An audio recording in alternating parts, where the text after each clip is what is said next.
I came from a third-generation welfare recipient family. My family had never made a mark, and I've searched back 500 years. I had 4 fathers and 2 mothers. Most of my relatives had free board and lodgings with King George VI. That meant they were in jail. I've never gone through formal schooling. I've never had the disadvantage of going to university.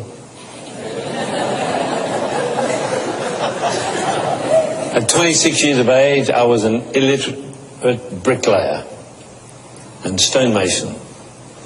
I had great problems in articulation, great problems in comprehension.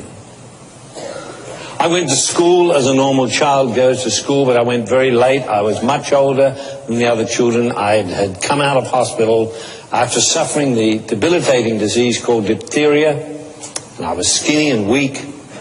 And they tried to do some educational assessment on me. They said, this kid, he's just 1 brick short of a load. He's not playing with a full deck. His elevator doesn't go to the top floor.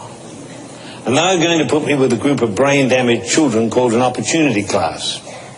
Until along came a teacher called Miss Phillips. She would make the Rock of Gibraltar look like a marshmallow. I've often thought in retrospect that she could kickstart a jumbo jet with her left leg and a shoe off. She would make the Rock of Gibraltar look like a marshmallow. And she said, he's not brain damaged, he's just plain stupid. And for 3 years she punched me, she kicked me, she slapped me, she didn't get any sense into me or out of me. Used to get me by the chin and rattle my teeth and say, Peter Daniels, you're a bad, bad boy and you're never going to amount to anything. And that became a self-fulfilling prophecy. At 26 years of age, I was a bricklayer, stonemason, hopelessly in debt. But on May the 25th, 1959, I went along to a Billy Graham crusade in Adelaide, South Australia, where we live. And when I heard the gospel in clear terms for the first time, I suddenly realized I was equal with all men before God, and I reasoned that if I was equal with all men before God, I no need to accept any equality with anyone. I was a son of a king. And I wish you could know the difference that makes. Well, I suddenly didn't become intellectually brilliant, but I knew that something had happened. And someone took hold of the book of Joel and read these words, I will restore unto you the years the locust has eaten. And I wanted that restoration, but what if you come from the other side of the tracks?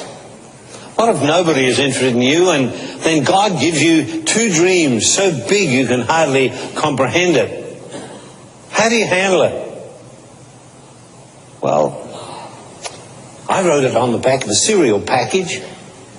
Everything I had to have done by my 85th birthday before I moved into second gear. One of the dreams was to see how much money one human being could give away in their lifetime. Now, I'm not talking about being ordinarily poor. We had to reach up to touch bottom. How do you handle that? Well, I found the best helping hand you can get is the one at the end of your own arm. And I went down and I bought 3 dictionaries. I put one next to my bed. I put one in the toilet. That's a good place to read. And I put one in my excuse for a motor car. Now, I need to tell you about this motor car. This was a 1937 Ford V8 Clubman sedan that had been rolled 3 times. The hood was crushed in, the windows were gone. We'd kept the doors on with wire. It wasn't the cost of the gasoline that bothered me, it was how much oil this confounded thing used. I drove it very carefully. I could get 14 miles to the gallon of oil. I used to purchase second-hand sump oil and keep it in the trunk with a plug spanner.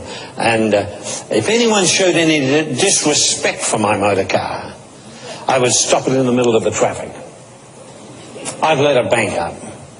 They would swear at me, they would shake their fists, they'd hit their horns. I'd just sit there. You can't move me.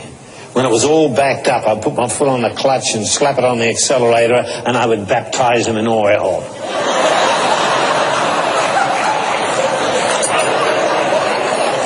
I kept pointing to words in dictionaries and getting people to tell me what they meant, and then I'd check with 2 or 3 other people to make sure the first one told me the truth. You've seen Crocodile Dundee. Australians are great kidders. Wherever I go around the world, people say, what are Australians like?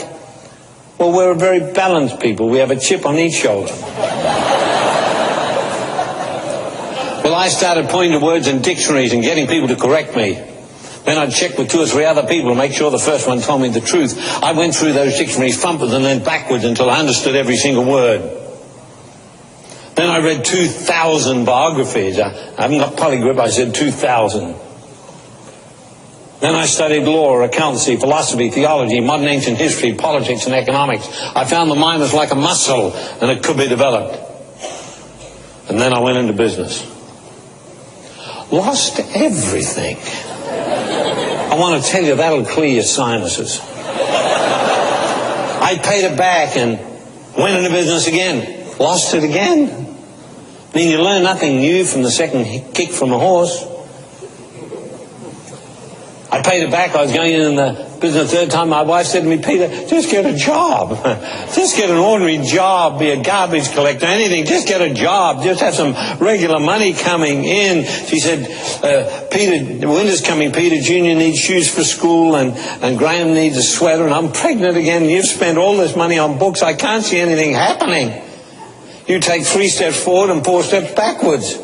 She said, I can't see anything happening. On our 33rd wedding anniversary, I bought a beautiful necklace. I mean, it was 49-carat opal with 33 diamonds on. This thing's so big, when she walks, she has to walk like this. I said, you haven't complained about the books and tapes I bought lately. But I paid it back the second time, went into business the third time and lost it again. What do you do when your dreams start to fade? You reach for one more dream. We should never give up, let up, or shut up until God takes us up. Well, I went into business the third time and lost it again. Paid it back and went into business the fourth time and built one of the largest real estate corporations of its kind in our nation, with offices in Singapore and Hong Kong. We sold those out many years ago. Today, our business interests spread almost around the entire world. We're very unusual in business. We have no overdrafts, no loans, no mortgages anywhere in the world. We've never been sued. We've never sued anyone.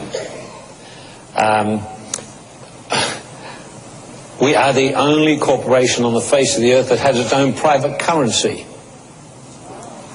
We're the only family in the world that has its own private bullion bank called Anglo Far East Bullion Company.